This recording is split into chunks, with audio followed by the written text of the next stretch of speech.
latest hire, maybe a year now? Not quite. Not quite.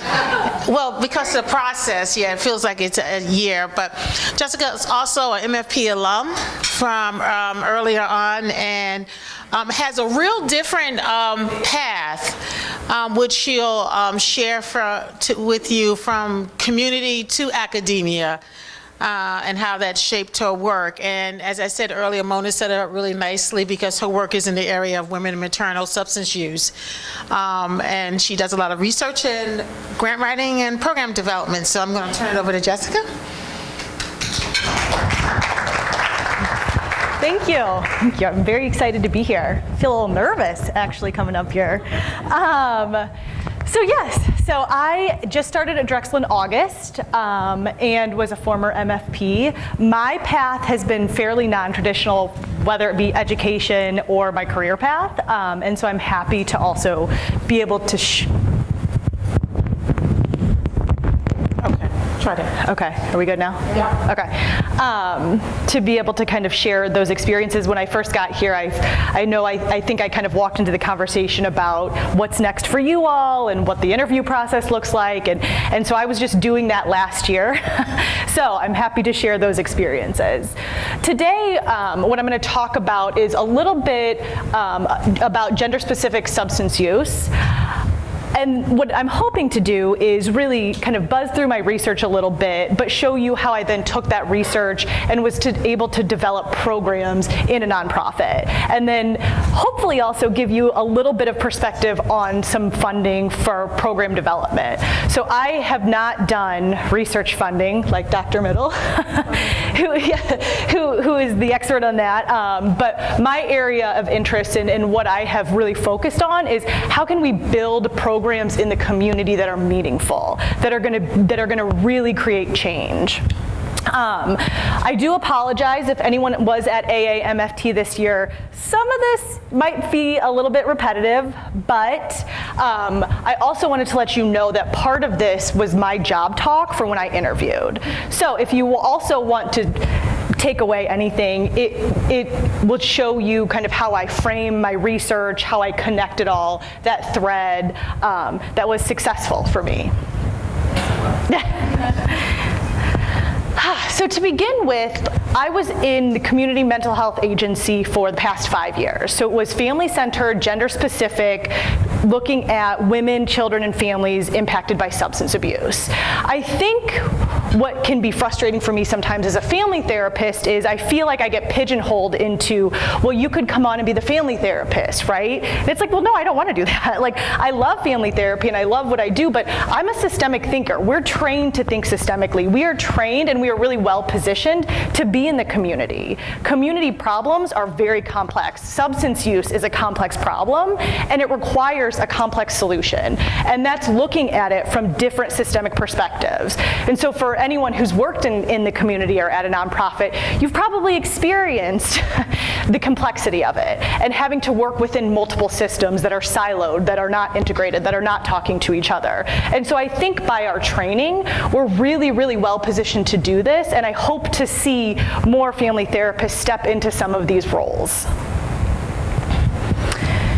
Gender-specific substance use research. So I'm sure with the recent opioid epidemic, the statistics are pretty prevalent, right? I think the media does an injustice sometimes of sensationalizing substance use. You see the commercials that some of the agencies are putting out, but it's more than that, right? So we know that there's 20 million people in 2016 who were diagnosed with a substance use disorder, and a fraction of those people got treatment. And an even smaller fraction of those people got treatment that was actually effective and that they needed. So what I'm really interested in is this statistic. So what's interesting to me is the relationship between the parent and the child. And I think a lot of focus has been on adolescence and prevention, which makes a lot of sense. But I'm really interested in the parent, and specifically the mother, and what it means to be a mother who is struggling with addiction, who has experienced shame and stigma, and still is a mother. So what are some barriers? This list could probably go on, so I try to keep it succinct.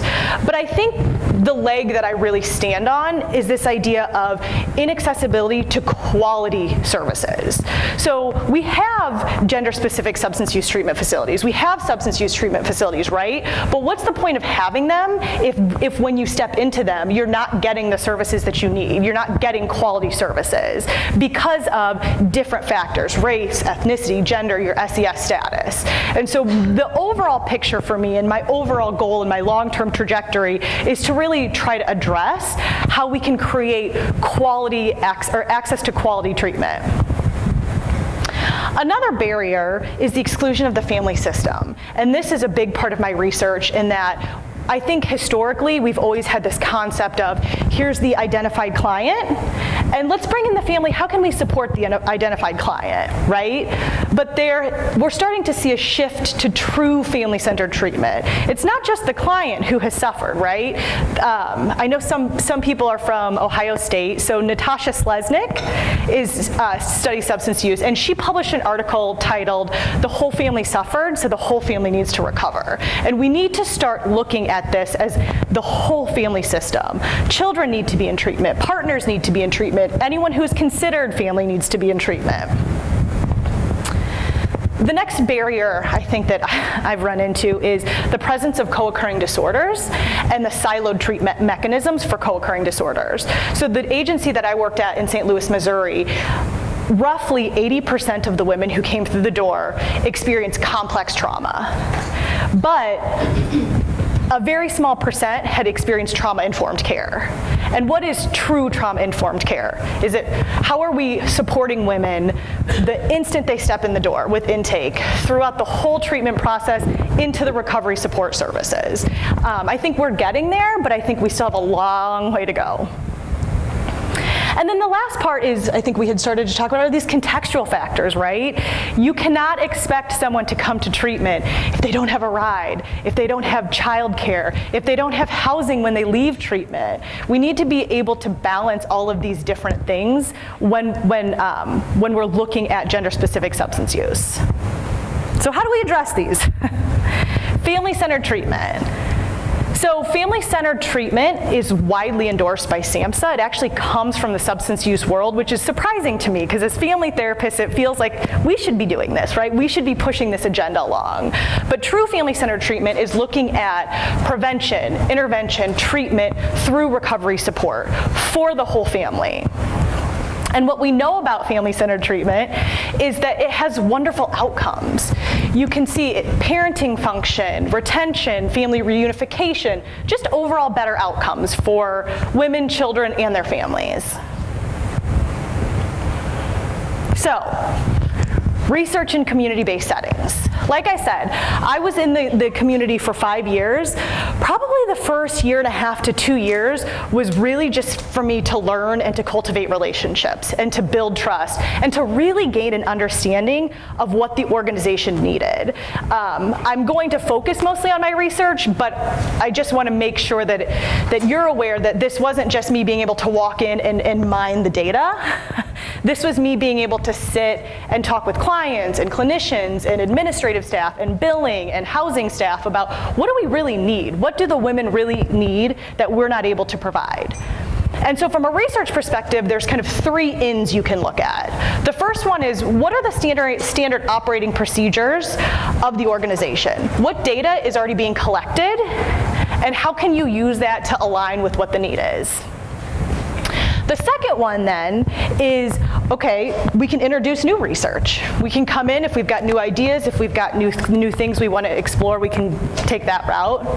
And then the last one is program development, which would fall more along an evaluation research perspective. So I'm going to give you brief examples of of how I was able to integrate all of these into my research, and then we'll segue into developing programs. So the first research falls under part of the standard operating procedures. So as you all know, there's an opioid epidemic that's sweeping the nation, and it hit St. Louis extra hard. We had higher rates of fatal overdose. And so the first question was, we wanted to know, for women who are coming in who have heroin dependence, what's keeping them in treatment? What are we missing here? What are some of the clinical profiles? But what we also knew about the women coming in who were using heroin is that they had experienced a lot of trauma throughout their lives. So the first research idea that we had was, why don't we just look at some baseline assessments and determine engagement and treatment engagement for the women. And so we looked at demographic trends, psychosocial trends, and the relationship between the two in relationship to treatment engagement. We were able to pull data, I think it was over a 5-year span, so we had 109 females.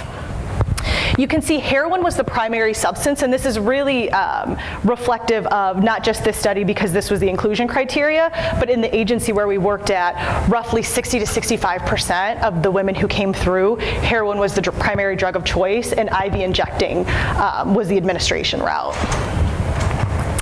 You can see that 37% of the women were engaged and 63% were not engaged. So how did we operationalize this?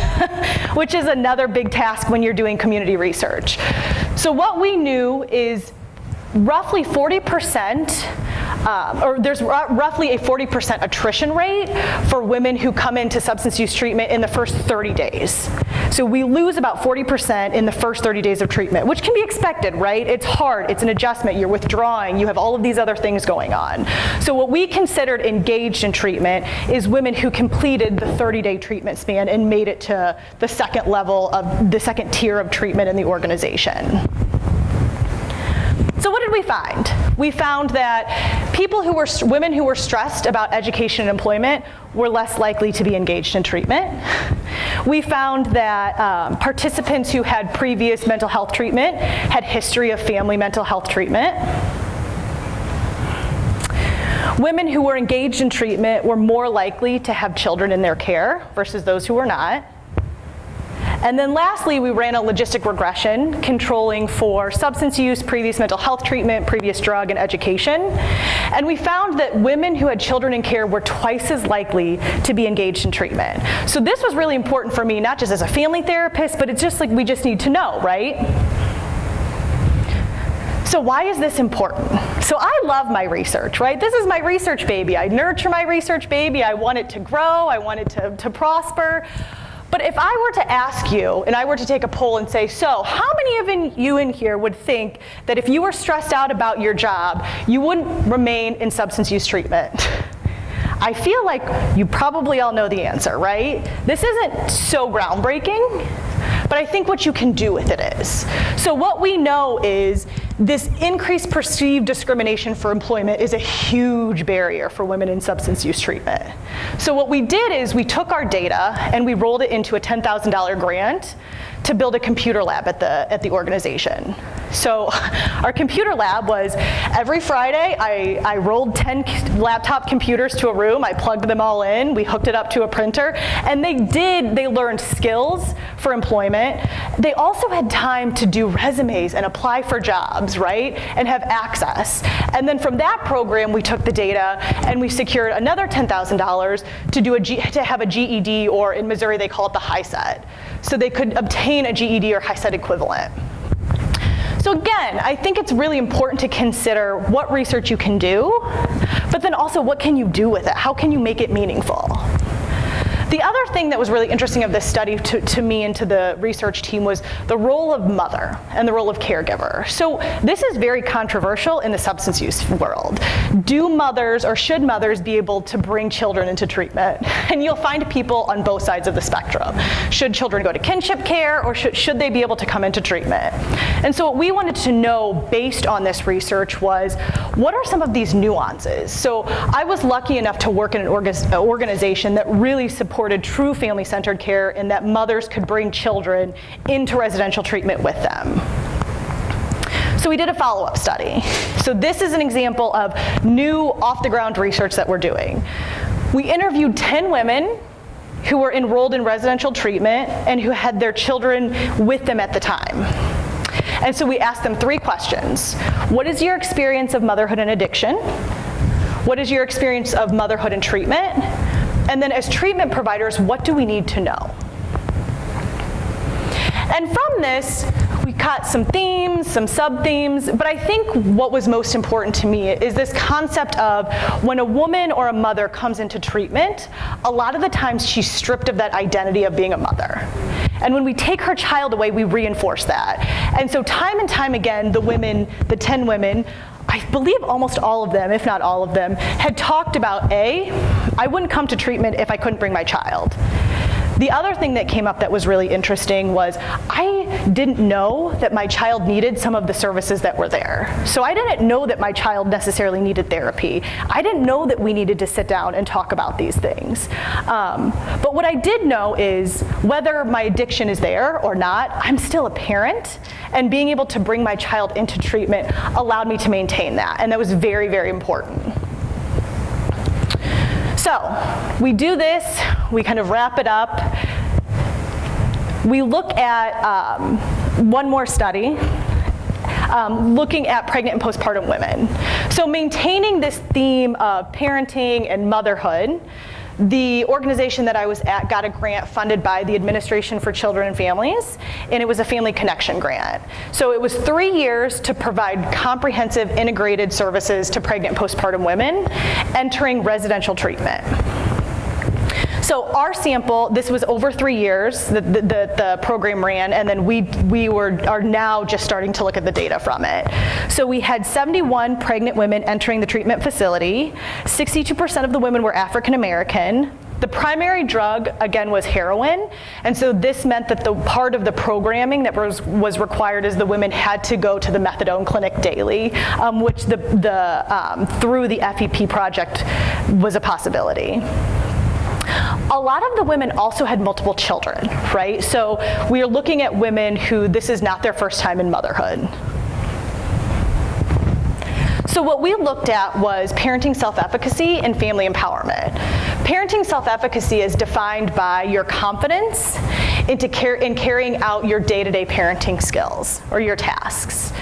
When we're looking at family empowerment, we're looking at, do you feel confident in navigating the social services landscape in order to make appointments for yourself and your child, or make sure you're getting the needs met for you and your child through social services? And so what we found from this is there was a statistically significant difference in women who were in their first trimester, who were pregnant with substance use disorders, and in their third trimester. So women who were in their first trimester were had significantly less parenting self-efficacy and family empowerment compared to those in their third. None of them have done the program yet. This is all baseline data, but this is what we know about the women who are coming into the program. So, again, what does this mean, right? Why is this important to know these nuances and these differences? The first thing that we have to consider is a provision of parenting services and treatment.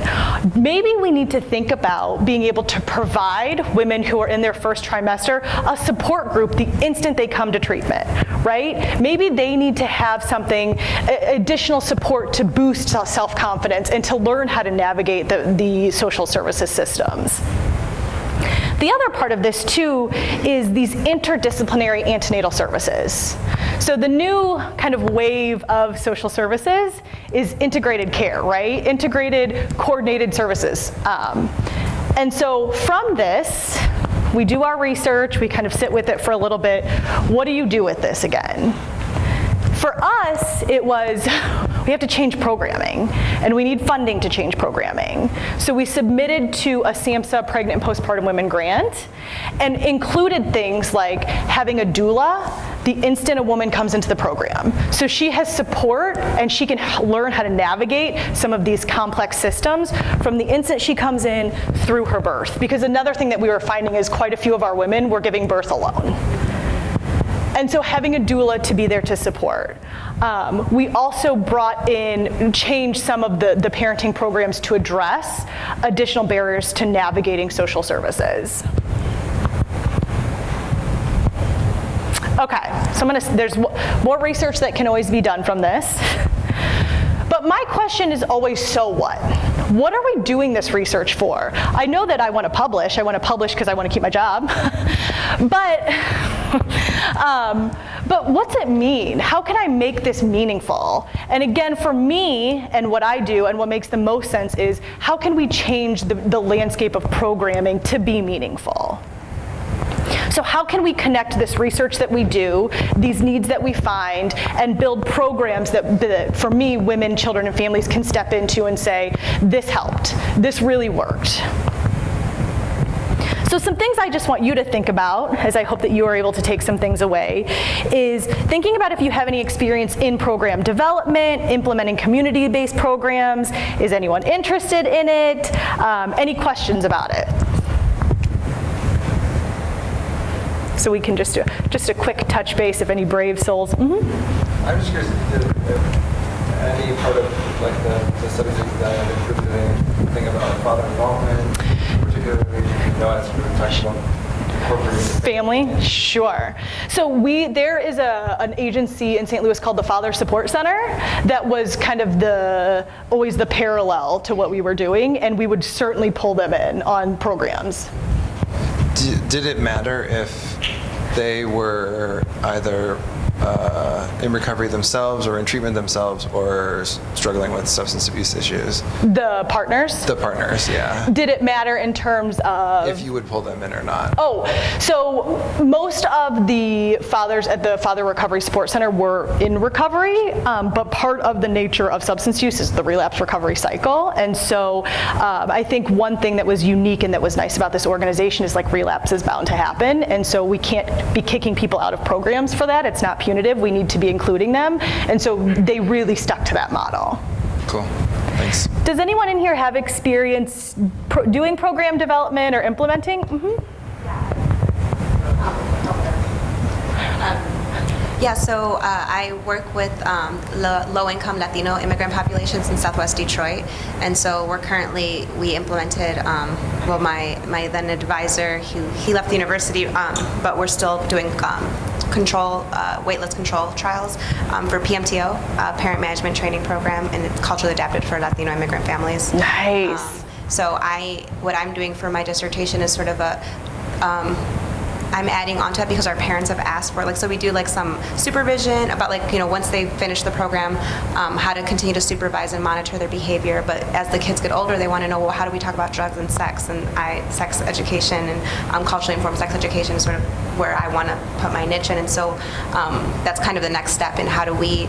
First, we're doing focus groups to really see what are the needs that they need with regards to sex and what's appropriate for them with regards to the information that they need. We're also doing it in a church setting, which also is another layer of difficulty with regards to sexuality. So it's a really vulnerable population. It's really tricky to navigate. We also deal with, most of them can't really read or write. So there's like so many barriers with regards to collecting data on these populations. Absolutely, and implementing can be, we talked about half the battle sometimes. Mm-hmm. Anyone else? Mm-hmm.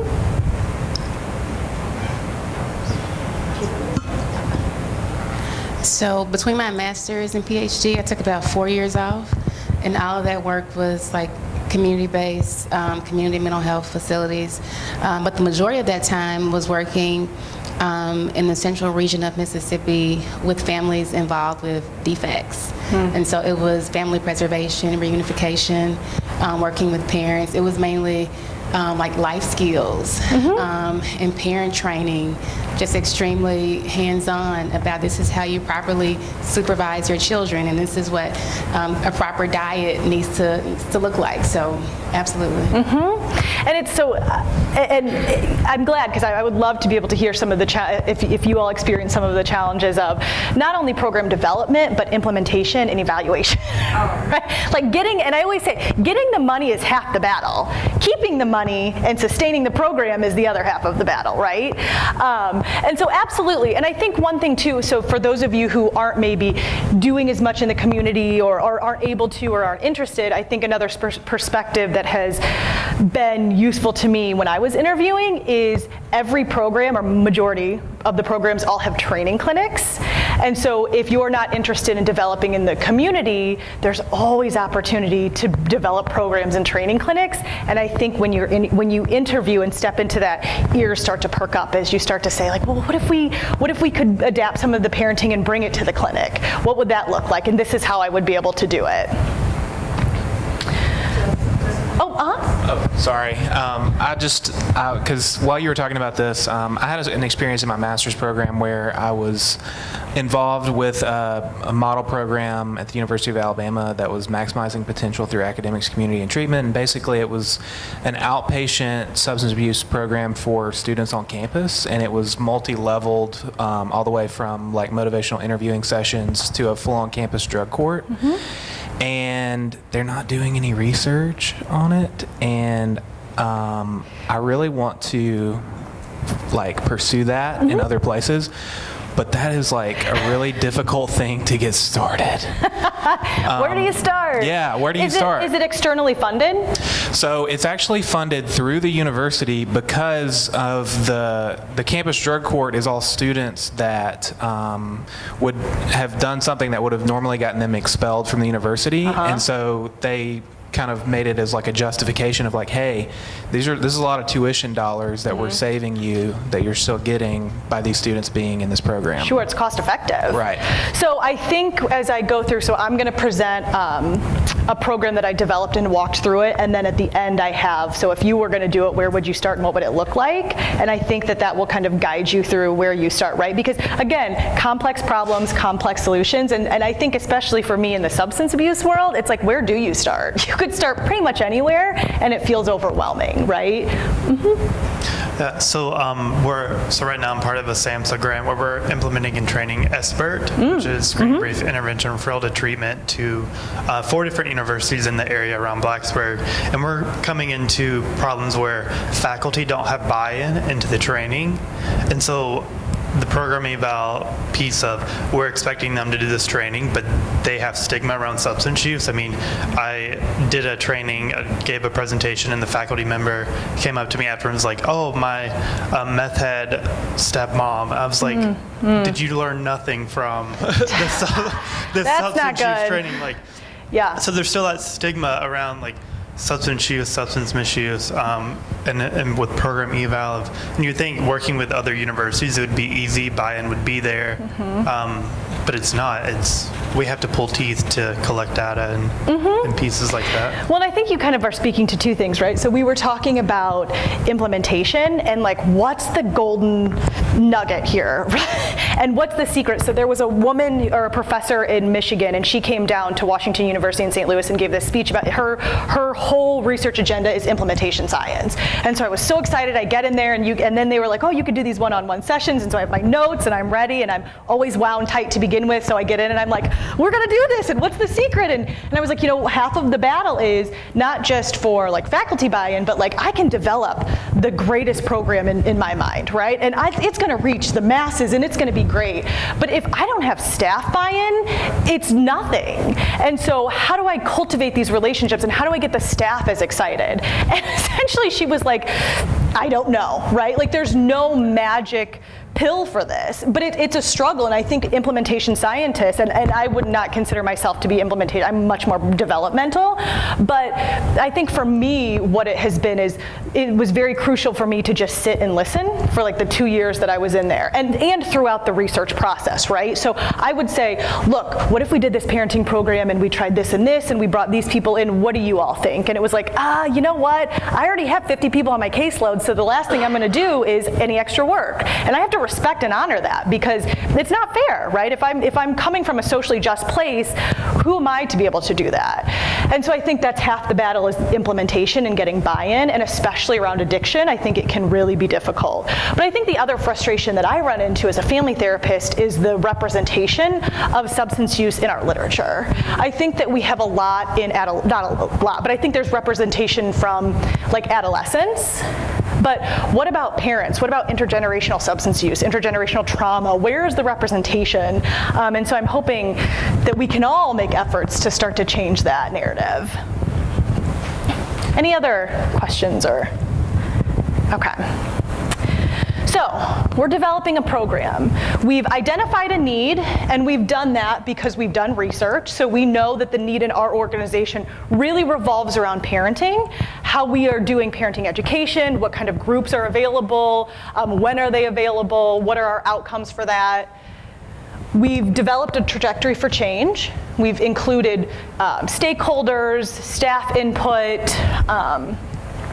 we're looking at how do we get the funding now? And then when you get the funding, how do you sustain the funding? And then implementation, which we'll talk about, and what do we do? How do we disseminate it? How do we get our research and our knowledge out there?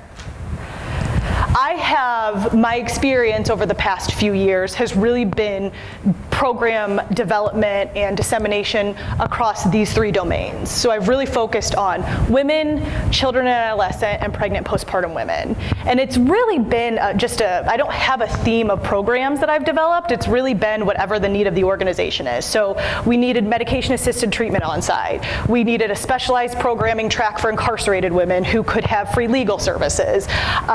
We used the SBIRT model for our adolescent and children program. We needed refunding for that. And then pregnant and postpartum women parenting has really been the focus. So what does it all look like when it comes to fruition?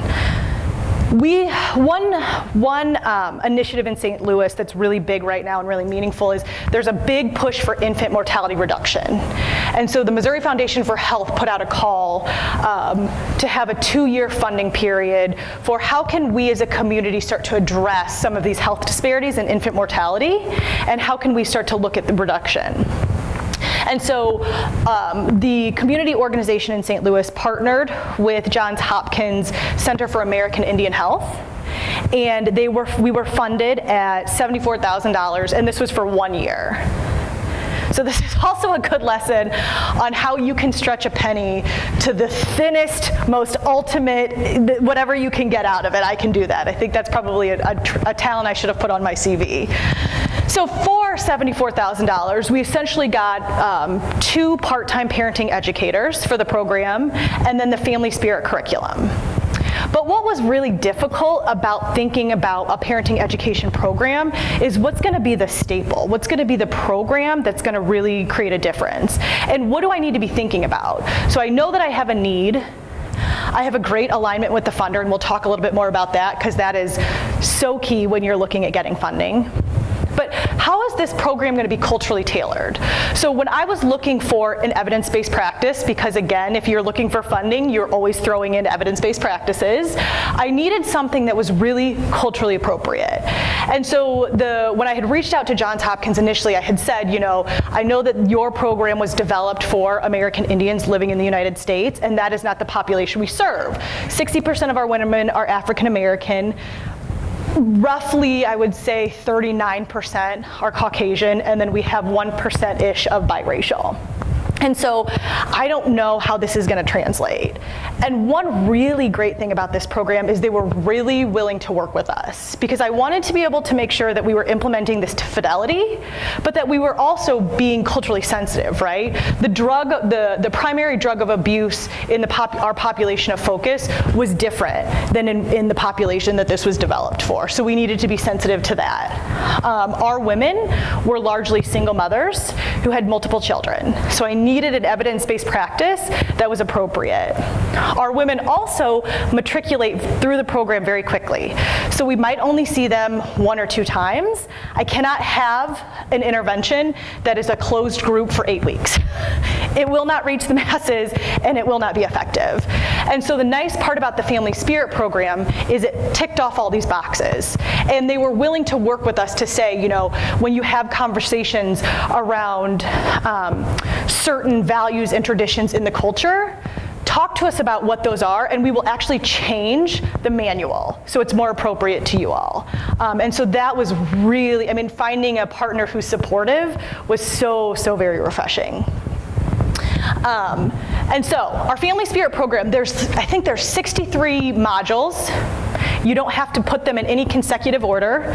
We actually had got feedback from the women at each group on what do we need to be talking about today. So if we only got you for 1 session, that's okay. And it really covered basics of parenting, but even for those women who had multiple children, it was still educational. And we also talked about in our training ways to be able to utilize the knowledge of women who had multiple children to help enhance the program. The other thing that we did very strategically is we picked an evidence-based practice that did not have to be administered by a licensed clinician. The other tough part about community mental health agencies is your staff turnover rate is exceedingly high. And so if you're going to make an investment on a very expensive training program and then your staff leaves, you have a boss who is very unhappy. And so we implemented this with parenting educators, so 2 parenting educators and I think 2 children's case managers who were trained in this. So for each program, you have to say what the change is going to be. We anticipate a decrease in risky behaviors, and that was measured by the prenatal behavioral health scale, and then an increase in knowledge of healthy parenting. And so another nice part about this curriculum was that they had a 5-question quiz, a quiz, or for lack of a better term, at the beginning of group, and then they gave the same 5 questions at the end. So when I first learned about this, I was like, I don't want this. This is not meant to be academic or competitive. I just don't know, and we need to be sensitive to literacy and things like that. And the feedback that I had gotten from the staff that I was working with was, I think you'll be surprised. And I was. So when our parenting educators started to administer this, I said, how are the women responding to the 5 questions in the beginning and the 5 questions at the end of group? And she said that the women actually loved it to the point where they utilized these 5 questions to make sure that the parenting educator was staying on track, and they were happy to call her out when she had missed something, and so I was like, well, I'm glad that we're all embracing this. But from an evaluation perspective, it was really nice too, because we could see if there was any kind of knowledge change in just one session. And then the last scale that we used is the DLA-20. Is anyone familiar with this? So the DLA-20, if you are a state-funded agency, typically they require some kind of assessment.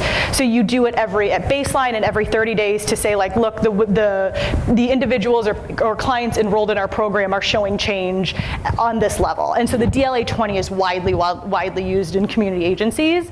So another part of developing this program was, how can we work smarter, not harder? And let's roll in some assessments that we're already currently using and already catching this data, so we don't burden the staff any more than we have to.